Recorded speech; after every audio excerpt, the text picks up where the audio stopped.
Last time on Dragon Ball Kakumei. While everyone else on Planet Sadala were up to their own respective tasks, Vegeta instructed the Universe 6 Saiyans on how their training's going to work. Though unexpectedly, murmurs of their lack of faith in him would grow into shouts of disapproval.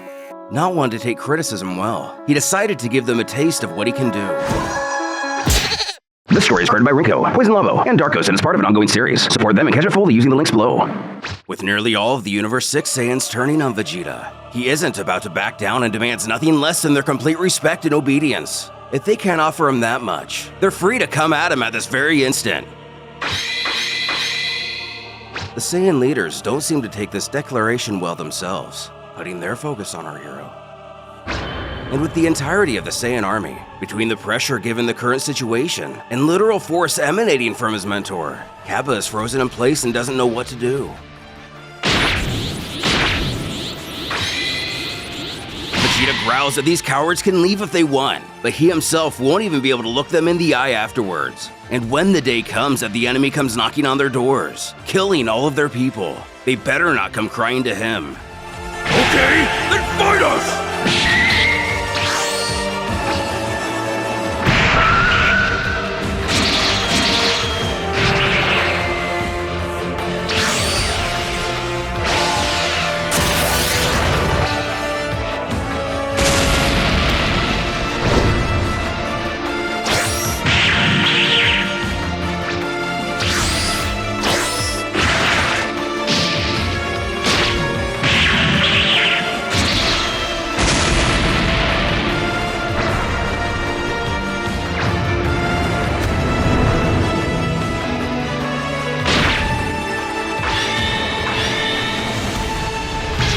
After effortlessly countering all three of the greatest admirals of Planet Sadala, Vegeta turns his gaze towards one of his fellow Saiyans. He states that he's looking at him like he's a monster, a bloodthirsty beast. But do they now understand how it feels to be weak? What it's like to not be able to protect your own against an enemy that is eons out of your own league?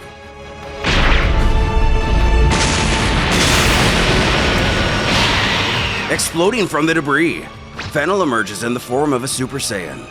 Strangely, she apologizes to her king that she had no choice. Then urges the others to follow suit and transform as well.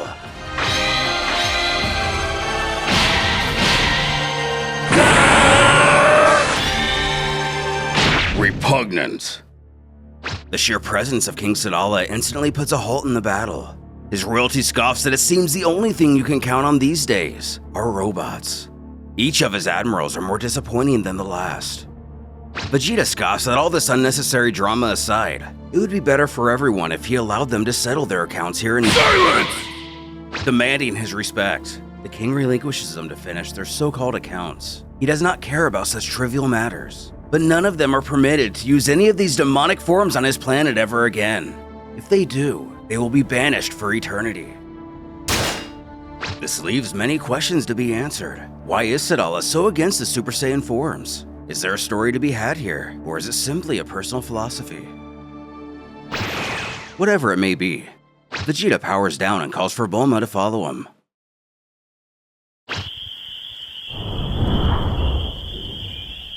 Far away,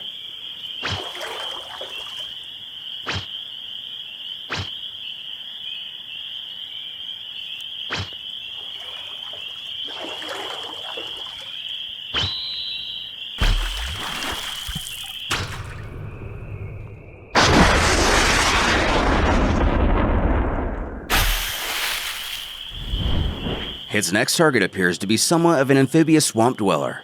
Confidently dashing away from his would-be assassin, he figures since he's been swimming at full speed for about 20 minutes, he's given him the slip for sure. Though we see this couldn't be any less the case.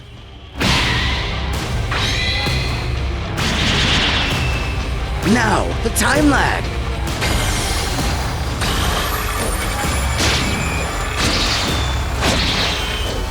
As one of the rock-like growths escape the pull of Hit's time lag. He dodges it only for it to boomerang back around when he's not looking, before it's destroyed by an energy beam. But by sensing its ki may have been the only reason he turned around at all. Of course, the doing of Frost, who continues to relentlessly stalk the stalker, meticulously taking interest in all of the assassin's unique abilities. With a sly smirk, he comments to his unwilling mentor that he's welcome. There's no need to verbally thank him, though Hit never had any intentions of offering his gratitude.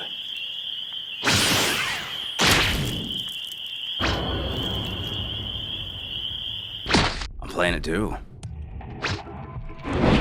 he pursues yet another bounty.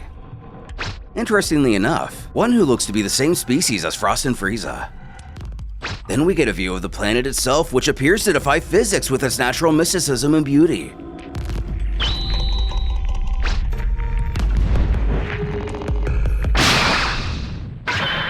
This time he's beaten to the punch altogether. Fuming, he already knows who's behind this. Frost lets out that familiar smile and chuckles that it's actually super easy to be an assassin. Grabbing him, Hit demands to know what his problem is. The demon taunts. What's the matter? Can't you hit your targets anymore? Or am I just better than you? The assassin warns he will leave him alone from now until the end of time, as he made himself clear. Though in pain from his aggressor's immense strength, Frost has but a single condition for him to meet, and he'll happily comply. It must prove his superiority to him, fight him here and now and defeat him.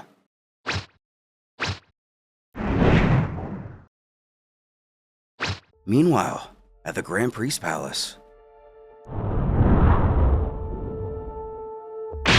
the titular inhabitant still appears to be battling against his own body, likely due to his technique to freeze all the rebelling gods and angels in time. One of Lord Zeno's attendants approaches the throne to address him. He explains how he's tried everything he can to cover for his most recent actions, but the kings will find out about this sooner or later. Almost certainly he refers to the two Omni Kings. The Grand Priest stutters to assure it's not a big deal, and for the attendant not to put himself in any further danger regarding the matter. Well, he seems willing to comply without retort. The Father of Angels doesn't even look like he'll be able to survive long enough to face any repercussions. Finally, we return to Gohan and the Pride Troopers, who have since changed locations. The group looks at Belmont, now mummified, likely out of respect given his current appearance. As Margarita uses her abilities to attempt life-saving measures, Top taps his foot in a myriad of emotions. At last, Gohan speaks up. He comments that if Lord Belmont is... Jiren's mere expression stops him, before he announces that Margarita has no authority to bring him back to life, nor to discredit his accumulation of years of service all at once. Nevertheless, there's still hope Lord Belmont is still with him, and if so, the only reason he still lives is because of her.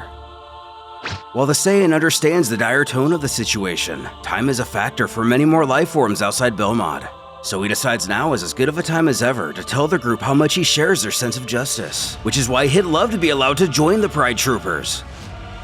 Turning to the new god of destruction, still at the height of his grieving, Jiren notes that Gohan really picked the wrong time to try something like this. Realizing how unintentionally disrespectful he's been, he offers his sincerest apologies. He shouldn't have bothered him at a time like this, regardless of what's going on in the multiverse around him. A bit taken aback by his repentance, Jiren responds that it's nothing. The timing of this is no fault of his own.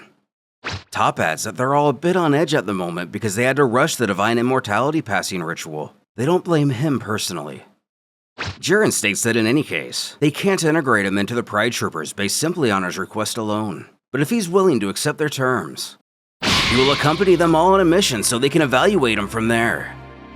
With great pleasure, Gohan happily accepts their offer. As Dispo's ear twitches, he shouts for everyone to be silent. Focusing. He can hear breathing. It's extremely faint, but Lord Belmont is still alive.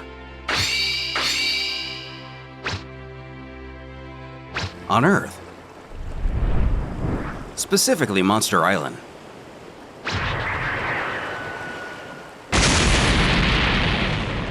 Seventeen's out enjoying the landscape as a ship crashes down in the middle of his forest. Crawling out of the space pod, that was clearly much less of a graceful landing than he had planned on. revealing Paparoni, one of the Universe 3 participants from the Tournament of Power.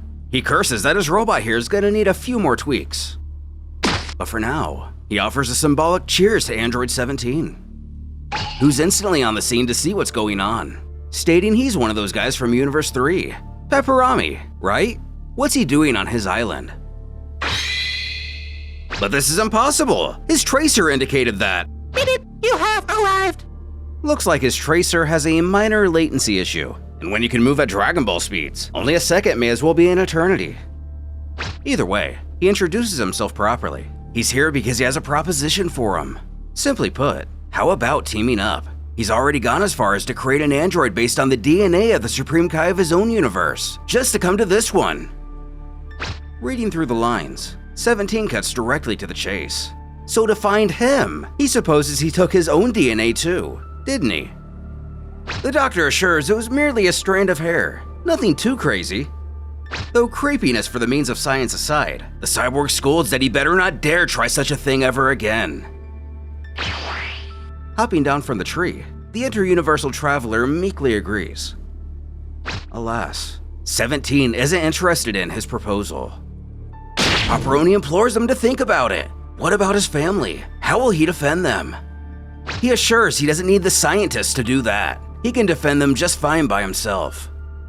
This causes his visitor to become visibly angry with his perceived arrogance. Does he not have any idea who their enemies are this time? This isn't going to be some brawl of mostly benevolent beings like in the Tournament of Power. Ever the nihilist, the android utters that none of this matters. If you die, you die. That's just how it goes. While the doctor is stunned into silence, one of 17's children calls out to him from nearby. Sapphire and Pearl. He demands to know what they think they're doing all the way out here. When his wife turns the corner, a bit overdressed for the middle of the forest, but she elaborates how she took him out here to play, and they overheard him talking to someone. When Sapphire tells his dad they don't want to die, and they don't want him to die either. The mother assures her child that no one is going to die. They have many, many years of life left to enjoy. Though the cries of the child is enough to break through the skin of even 17. He remembers all the memories they've accumulated over the years and the life they have built. Reluctantly, he figures he can at least hear out what Paparoni has to offer, asking what his plan is. Naturally, he's apprehensive to trust another scientist given his past. But just how can the great inventor of Universe 3 improve 17's abilities? And given how much he was able to improve on his own, one can only imagine how impossibly powerful he could still become.